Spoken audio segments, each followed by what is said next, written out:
মাদ্রাসার বারান্দায় বসে আব্দুল্লাহ তার শিক্ষক মাওলানা ওসমানের কাছে বর্তমান বিশ্বের অস্থিরতা নিয়ে প্রশ্ন করছিল। আব্দুল্লাহ জিজ্ঞেস করল, হুজুর, ফিলিস্তিন থেকে ইরান সব জায়গায় যুদ্ধের দামামা, আমরা কি কেবল এই ধ্বংসযজ্ঞই দেখে যাব? ইসলামের শিক্ষা এখানে আমাদের কি বলে?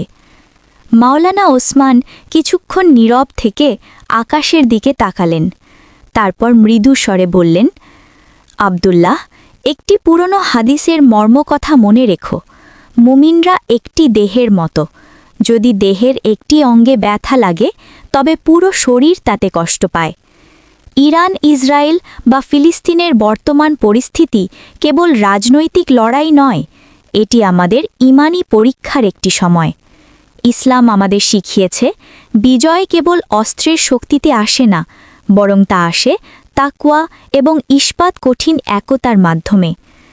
রাসূলুল্লাহ সাল্লাল্লাহু আলাইহি ওয়াসাল্লাম যখন প্রতিকূল পরিস্থিতির মুখে পড়তেন, তিনি একদিকে রণকৌশল সাজাতেন, অন্যদিকে আল্লাহর দরবারে সিজদায় লুটিয়ে পড়তেন।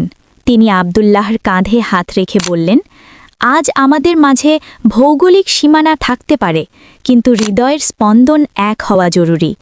যুদ্ধের এই দুঃসময়ে আমাদের কাজ হল মাজলুমের জন্য দোয়া করা, নিজেদের চারিত্রিক সংশোধন করা এবং বিবাদে লিপ্ত না হয়ে মুসলিম উম্মার বৃহত্তর কল্যাণে ঐক্যবদ্ধ থাকা। মনে রেখো, অন্ধকার যত গভীর হয়, ভোরের আলো তত কাছে আসে।